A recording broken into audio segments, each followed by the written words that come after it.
K. Slay. Mayor Forster, I'm from Beaumont. Okay. I was raised in Peekskill. And what I don't understand about you, I've listened to you on the news. I've never came in here, and when I did came in here, I sat back there and I was very quiet. You have made so many promises that you have broken. Second of all, you claim that you do not have no power over housing over there. You can't help us with our rent. You can't help us with this, but you want to come over here and start messing with our college center. Come on, for real. Let's get jiggy with this now, okay?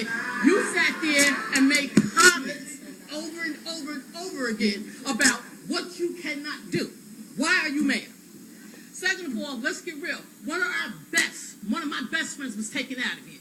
And if it wasn't for the police department, the best of the police department, I'm going to give them that right now, 24 hours quarter. Okay? Some of these police officers are our family and our friends. Okay? It took some of them to help a person like me get clean and better myself, change my life around. Because I was out here doing drugs and alcohol. Okay? Let me tell you something. Let's get real. Let me go get my people from Mount Vernon, from the Bronx, from Brooklyn, and come up here and terrorize this town to let you see what it's going to be if you don't fix what you done damaged. Okay? Because these brothers and sisters out here are doing very well. These kids are outstanding. They're not out here breaking in people's houses. They're not vandalizing your porch. They ain't beat up your kids yet. They ain't did nothing to do anything out of the ordinary. Okay?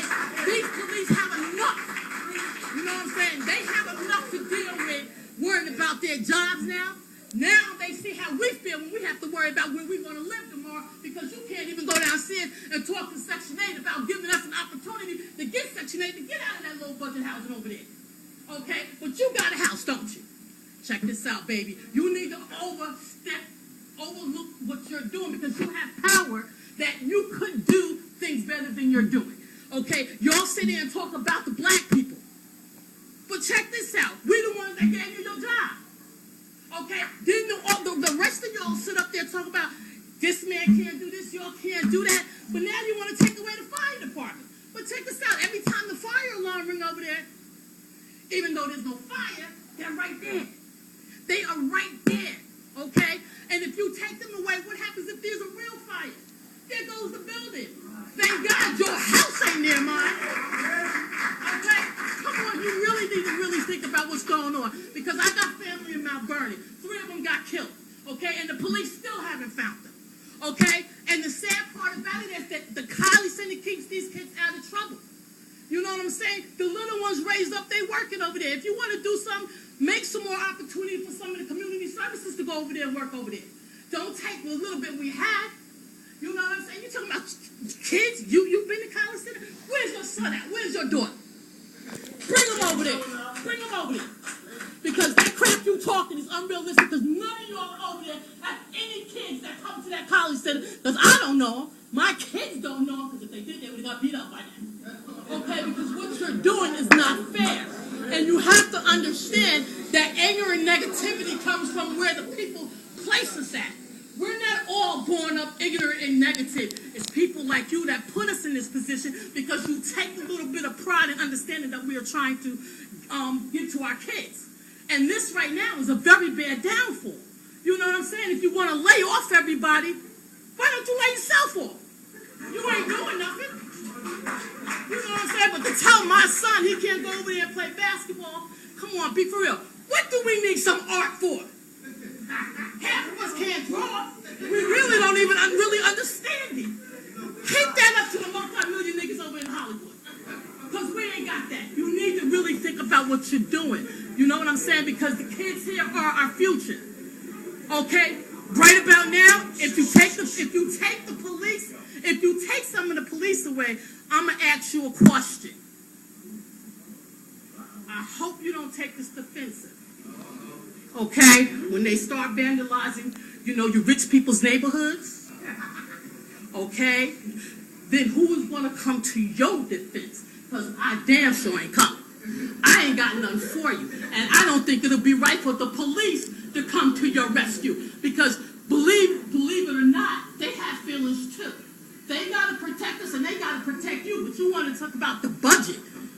You can do whatever you want with that budget, Mayor Forster, and you know it. And like I said, you're taking our housing away. You got Section 8 vouchers that you can give us so we can get out of this low budget housing and make a better life for our kids. You know what I'm saying? Why don't you take some of these bandits and put some recreational facilities up in this joint?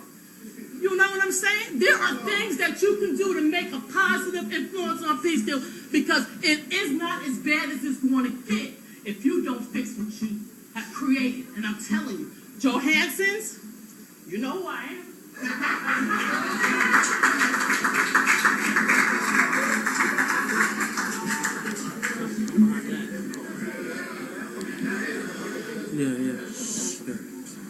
Reginald Johnson, Catherine Street, Peekskill.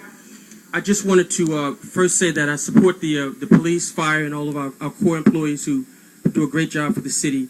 I do want to inject some facts, and I support the Kylie Center, I support all of our youth, but I just want to inject some facts. I just want to leave people with some thoughts about what needs to be done, as opposed to a lot of emotion, and it should be emotional. What's happening today is something that's emotional.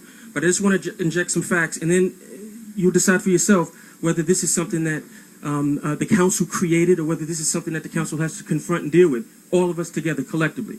So I just want to just bring this to your attention, that you have towns like the towns of East Hampton, Southampton, rich towns who are borrowing to keep their pension system afloat. The same thing with the city of Peekskill. You have the city of Poughkeepsie, which had to lay off 13 workers every year for the last 4 years. We didn't do that here. And contributed $3.6 million to the pension, and had to borrow $800,000 in order to make a mandatory contribution to the pension. That's what they had to do.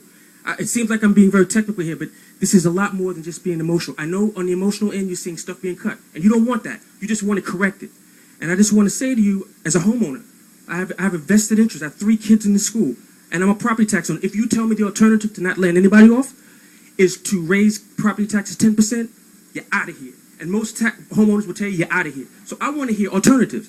And the alternatives that they're dealing with right now is a very fiscally austere environment. New York State is borrowing millions of dollars. Next year, municipalities will borrow $1 billion. $1 billion in order to make their mandatory contributions to the pension system. And I love my police. I love my fire. But we have 207C that needs to be fixed. When police officers get injured, they go out on full salary, and these things need to be corrected. Now listen, having said all... I'm sorry. Having said all of that, I just wanted to just let you know that we can argue about certain things, whether the council did this or that, but the bottom line is this is where we are. And I just want people to understand that as long as it's good. Thank you very much. But in any event, I support the council. I support you, and I know that you're dealing with a lot. And I think that when we look at the facts, I think the facts are very clear that we're dealing with a very fiscally difficult situation. We have very limited resources. We have rising pension contributions, and those are the facts. The emotional aspects of it, the impact of it, obviously I understand the response to that. But I think in the end, I think we need to really consider that, and I think when people do that, I think we'll come to some resolution that people can fully understand and accept. And that's my contribution. Thank you. Thank you. The only person that makes any sense, and they are such a mob. It's like, it's not that many people. I'm sorry for the people being laid off, and they're really 2 separate things going on. Now, how many times did they tell them that the Kylie Center is not closing, and yet they want to believe that it is, so that they can instigate, they can fire people up and get all hot-headed. So, it's ridiculous. People just don't get it.